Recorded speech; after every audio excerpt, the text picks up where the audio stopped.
वक्त मैं मौजूद हूँ कसूर अली पार्क में। तो मैं आज आपको एक ऐसा नौजवान दिखाने जा रहा हूँ जिसकी आंखों की बनाई नहीं है, मगर क्या है कि उसने किसी के आके हाथ नहीं फैलाया, भीख नहीं मांगी, मगर मैं दाद देना चाहूँगा, सलाम पेश करता हूँ ऐसे नौजवान की अदमत को कि क्या वो अपनी मेहनत मजदूरी कर रहा है। ये एक ठेला लगाता है, इस पर छलियाँ फरोख्त करता है। तो मज़ीद उसकी कहानी, उसकी ज़बानी सुनते हैं कि ये कैसे बिनाई के बगैर ये कारोबार कर रहा है। एक छोटा सा नन्हा शहजादा है मेरे पास, ये भाई का बेटा है, इसको साथ इसने रखा हुआ है ताकि इसकी हेल्प करते हैं। तो मगर माली हालात इतने बुरे हैं कि कोई यानी कि वसाइल नहीं कि इसको तालीम हासिल करवा सकें। तो भाई से बात करते हैं कि ये कैसे सारा हादसा पेश आया, कैसे हुआ। अस्सलाम वालेकुम जी। वालेकुम सलाम। प्यारे भाई, आपका नाम? तारक अली। तारक अली, आप ये बताइएगा कि कब से आपकी आंखों की नज़र चली गई है? बहुत ही 3 साल बहुत ही गई, 3 साल हो गए। 3 साल हो गए आपकी नज़र चली गई। हाँ जी, अब आप बिल्कुल नज़र नहीं आता या आता है? मेरा एक्सीडेंट हो गया सी तो तां मेरी बहुत चली गई सी।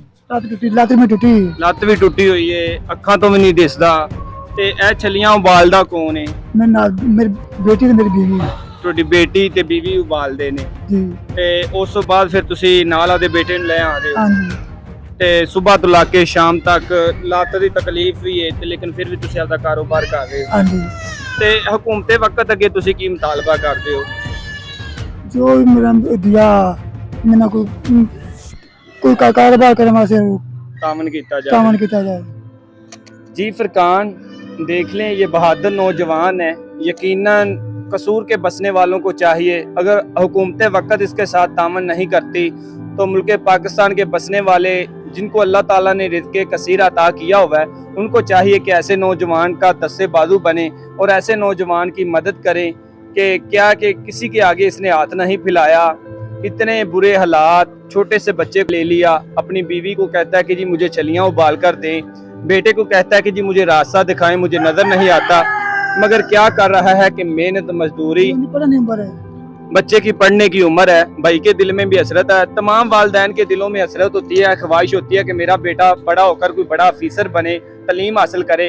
मगर क्या किया गया कि ये बेचारा मजदूर है, एक टांग से भी यानी कि एक्सीडेंट हुआ तो वो भी टूट चुकी है, आंखों की बहनाई जा चुकी है। आंखों की बहनाई नहीं है मगर किसी के आगे हाथ नहीं फैलाता, अपनी रोटी रोजी अपने बच्चों का पेट पालने के लिए अपने बेटे को साथ लेकर उसकी मदद लेते हुए ये कारोबार करता है। मेरे पास कुछ और भी लोग मौजूद हैं तो उनसे बात करते हैं कि इस हवाले से वो क्या कहना चाहेंगे।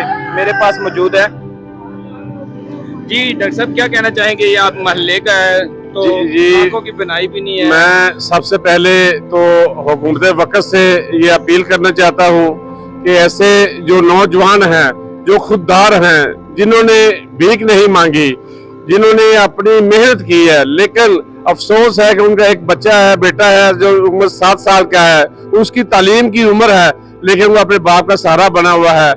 मैं गुजारिश करता हूँ अहम अदारों से कि इस आदमी को कोई ऐसा वसीला बना दे जिससे ये बैठकर अपनी रोजी रोटी का बंदोबस्त कर ले। ऐसे खुददार आदमियों को दाद देनी चाहिए।